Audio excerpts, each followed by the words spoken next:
ایک بھائی سوال پوچھتے ہیں کہ موزوں پر مسح کرنے کی مدت کتنے دن ہے؟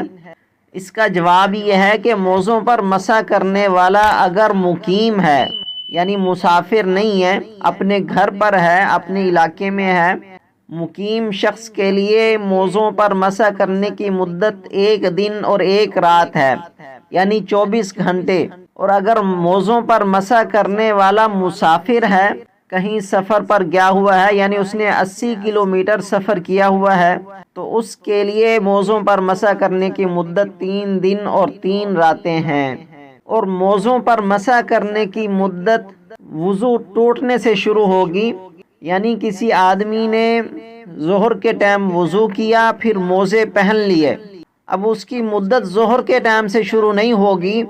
جب اس کا وضو ٹوٹے گا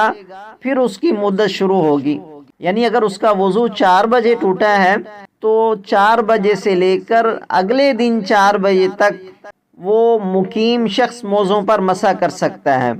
اور اگر کوئی مسافر ہے تو اس کی مدت 3 دن اور 3 راتیں ہیں، یعنی وہ چوتھے دن 4 بجے تک موزوں پر مسح کر سکتا ہے۔